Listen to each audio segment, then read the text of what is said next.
नमस्ते दर्शकबिन, पवित्र गार्डन्समा फेरि स्वागत छ हजुरलाई। आज मैले अर्कै किसिमको मैले कन्टेन्ट लिएर आएको छु। यो ह्याङ्गिङ प्लान्टको ह्याङ्गिङ प्लान्टमा धेरै किसिमको ह्याङ्गिङ प्लान्ट आउँछ, जस्तो कि रुबी नेकलेस भयो, बनाना टर्टल वाइन भयो, क्रेसुला लेक्टाको चाहिँ मैले अघि कटिङ गरेर राखेको छु। यो रुबी नेकलेस र त्यो दुईटाको मात्रै हजुरलाई मैले देखाउने छु। सोइल मिक्स मैले के गर्ने छु, हजुरले कस्तो तरिकाले रोप्नु हुँदैछ, अचल मार्केटमा फेरि ह्याङ्गिङ प्लान्ट मात्रै खोजिराख्नु भएको छ है त साथीहरू। अनि लगेर चाहिँ कसरी टेक केयर गर्नु हुँदैछ हजुरले, म चाहिँ सबै लोकेसन, पानीको विषयमा, अरू मल माटो सबै मैले भन्ने छु हजुरलाई। अनि त्यसै गरी हजुरले स्किप नगरी अन्तिमसम्म हेरिदिनुहोस् है त। फेरि मैले भनिरहेको हुन्छु, बुझाइरहेको हुन्छु हजुरलाई, फेरि कमेन्टमा फेरि त्यही कुरा मलाई क्वेसन गर्नुहुन्छ साथीहरू। हजुरले फर्स्टदेखि अन्तिमसम्म भिडियो हेर्नुहोस् न, अनि पो थाहा हुन्छ। हजुरले अलिकति हेर्नुहुन्छ अगाडिको, अनि बिचमा स्किप गरिदिनुहुन्छ, अनि अन्तिम हेर्नुहुन्छ, अनि बिचको कहानी थाहै हुँदैन। अनि फेरि मैले भनिरहेको कुरा नै हजुरले फेरि सोध्नुहुन्छ। जस्तो कि सयपत्री फुलको बारेमा मैले भनेको छु, सयपत्री फुलको बारेमा मैले त्यसमै सुरुदेखि अन्तिमसम्म कहानी भनिरहेको छु। फेरि त्यसमा क्वेसन आइरहेको छ है त साथीहरू।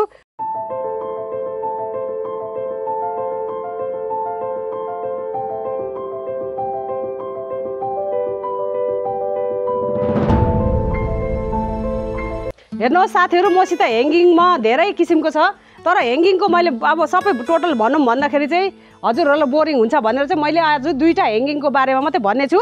जस्तो कि यो रुबी नेकलेस हजुरले कसरी राख्नु सक्नुहुँदैछ यसको बारेमा म भन्ने छु। अनि यो हेर्नुहोस् त, यो वाटरमेलन पाम पनि एकदम दामी हुन्छ है त ह्याङ्गिङमा यो भयो। अनि यो इङ्ग्लिस आइभी पनि एकदम राम्रो हुनेछ। इङ्ग्लिस आइभीमा पनि यो खालको छ मसित, अरू यो सेतो र यस्तो खालको हुन्छ, अनि एउटा ग्रिन खालकोमा छ। 3 क्वालिटीको छ है त साथीहरू मसँग। बनाना ह्याङ्गिङ टर्टल वाइनमा पनि छ है त साथीहरू, यसरी छ। यो डल्फिनमा पनि छ मसित। यो बेबी टियर्स पनि यसरी हुन्छ, एकदम राम्रो हुन्छ ह्याङ्गिङमा। हेर्नुहोस् यो सबै हुन्छ। अनि यो हेर्नुहोस् त, यो मैले भर्खर यो केट टेल भनेर भनिन्छ, यसलाई बर्खाको पानीले जोगाउनुको लागि। अरू बिहानदेखि बेलुकासम्मको घाम मन पराउँदैन, त्यस कारणले मैले सेमी सेडमा राखेको छु है त साथीहरू। हेर्नुहोस् न हजुरले, यसरी मैले यस्तै हिसाबले चाहिँ मैले बिक्री गर्छु है त साथीहरू। यसरी कस्तो दामी हुन्छ ह्याङ्गिङमा, एकदम लुक्स एकदम राम्रो देख्छ। कस्तो लाग्छ, मन पर्दैन साथीहरू? हेर्नुहोस् त, यो कहिले पनि भाँसिँदैन। हजुरले एकखेप नर्सरीबाट कहीँबाट किन्नु भयो भने यो क्रिपर, जस्तो कि मैले यो क्रिपर चार्लीको हजुरलाई मैले आज भिडियो बनाएर देखाउँछु भनेको थिएँ साथीहरू। मैले अर्कै टपिकमा गएँ कि म आज, अनि यसको बारेमा टेक केयर गर्ने छु। हेर्नुहोस् त, घाम लाग्यो भने यस्तो हुन्छ, यसलाई कसरी के गर्ने हो भनेर म यसको पनि मैले चाँडै नै भिडियो ल्याउने छु है त साथीहरू। मेरो माथि बेल्कनीमा माथि छ, सेमी सेडमा राखेको छु। कस्तो दामी भएको छ नि साथीहरू। हजुरले मेरो सर्ट भिडियोमा पनि हेरिसक्नु भएको छ होला, मैले त्यसमा पनि देखाएको छु। नर्सरीबाट पनि ल्याउनु सक्नुहुन्छ, साथीहरूसित कहीँबाट पनि ल्याउनु सक्नुहुन्छ। यो मजाले यो कटिङले सर्छ है त साथीहरू यो। अनि मैले चाहिँ अब यो लामो भएर चाहिँ यसरी कटिङले यसरी नै सार्ने छु। अरू यसको विषयमा सबै जानकारी दिने छु है त साथीहरू। यस्तै गरेर कटिङ निकाल्नुहोस् हजुरले। अरू साथीहरू हेर्नुहोस्, यसमा झुसले किरा लाग्छ है त। अब बर्खा लाग्यो, झुसले किरा लाग्यो भने चाहिँ एकदम चेक गर्नुहोस्। अनि झुसले किराले एकदम मन पराउँछ नि यसको पातहरू, त्यस कारणले झुसले किरा चाहिँ एकदम चेक गरेर गर्नुहोस् ल हजुरहरूले। अनि एकदम राम्रो हुन्छ यो। यसको नाम हो रुबी नेकलेस भन्छ है त साथीहरू। अब यो जाडो महिनामा अर्कै रूप हुन्छ, अहिले गर्मी मौसममा अर्कै हुन्छ। अनि कसै साथीहरूले त भन्नुहुन्छ कि यो त अर्कै कलरको पो हुन्छ त, यो कसरी यस्तो भयो भन्नुहुन्छ। यो गर्मी मौसममा अर्कै कलर हुन्छ, अनि जाडो मौसम लागेपछि अर्कै कलर हुन्छ है त साथीहरू। यो यति भयो, इनफ हुन्छ। हेर्नुहोस् यस्तो दामी छ।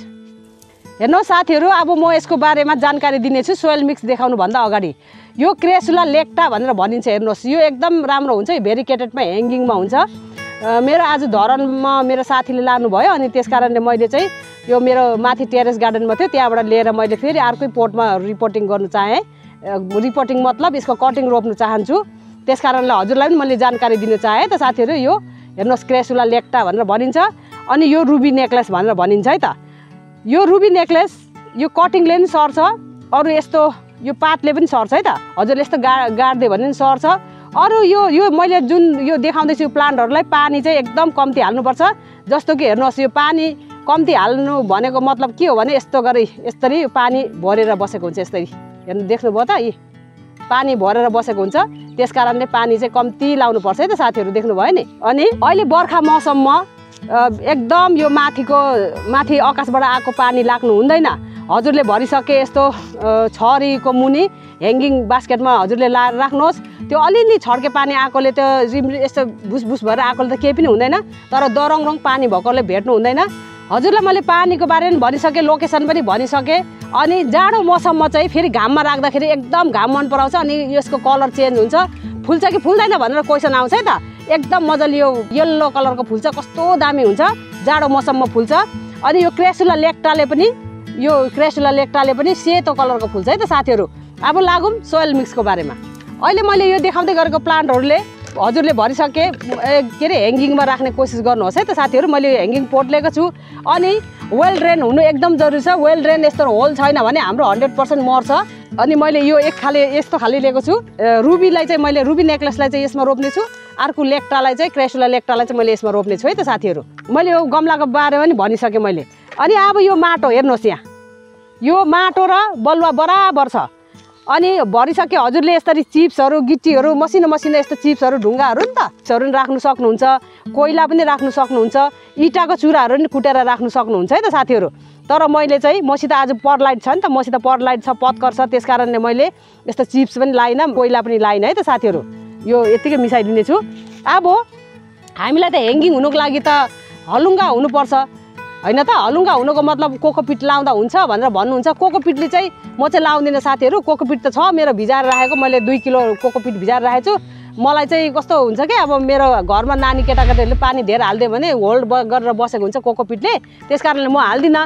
अरू कोकोपिटको बदली चाहिँ मैले यही पत्कर हेर्नुहोस्, यो सुकेको पत्कर छ नि, यो हेर्नुहोस् मसित पनि एभाइलेबल छ है त साथीहरू। यो सुकेको पत्करहरू हजुरलाई चाहिन्छ भने यो धेर दाम पनि छैन।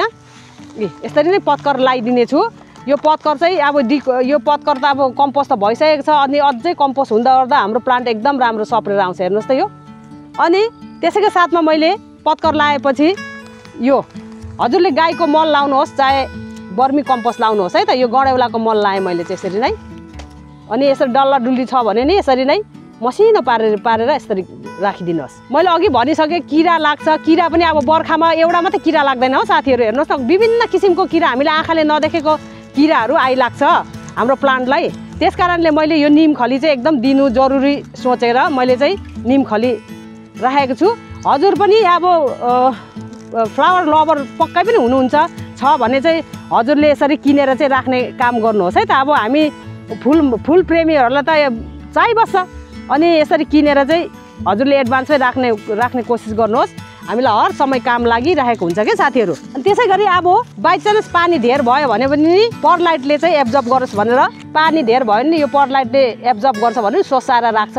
अनि हजुरसित फन्जिसाइड छ भने लाउनुहोस्, नै त भने बेसार लाउँदा नि हुन्छ है त साथीहरू। यो फेरि कति लाउने भनेर भन्नुहुन्छ है त साथीहरूले। अड्कलेर लाउनुहोस्, धेरै भयो भने केही पनि हुँदैन। अनि थोरै चाहिँ नहाल्नुहोस्। यसै गरेर मैले बेसार लगाइदिएँ है त साथीहरू। यो बेसारले हाम्रो प्लान्ट कुनुबाट बचाउँछ। हेर्नुहोस् आज मैले फन्जिसाइड लाइनँ। अनि यसै गरेर मिक्सअप गरिदिनुहोस् सबै। हेर्नुहोस् न साथीहरू, त्यो ट्रेमा सानो भयो कि मलाई यो मल यस्तो मिसाउनुको लागि। अनि मैले बोरामा खनाएँ। अब मैले यसरी नै यो रोपिदिने छु, यसरी हालिदिने छु यसरी नै। हजुरले पनि यसरी राख्नुहोस्।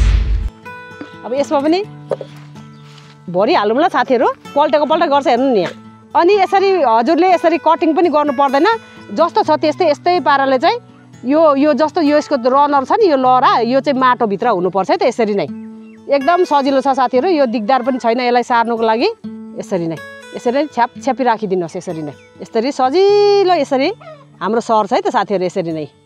अनि माथिबाट चाहिँ यसरी नै छरर पारेर माटो हालिदिनुहोस् यसरी नै।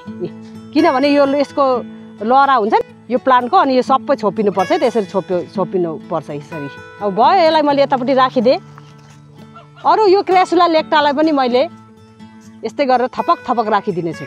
यसको लिफबाट पनि सर्छ, यो हाँगाबाट पनि सर्छ, मजाले कटिङले सर्छ है त साथीहरू। यसरी नै यसको डन्ठा यसरी माटोमा छुने गरेर यसरी राखिदिनुहोस्। अब अलिक समय पछि एकदम मजाले यो गमलाभरि हुनेछ है। यस्तै गरेर राखिदिनुहोस्। अनि यस्तो सानो यस्तो टुप्पा छ भने नि यसरी ठ्याक राखिदिनुहोस् यसरी।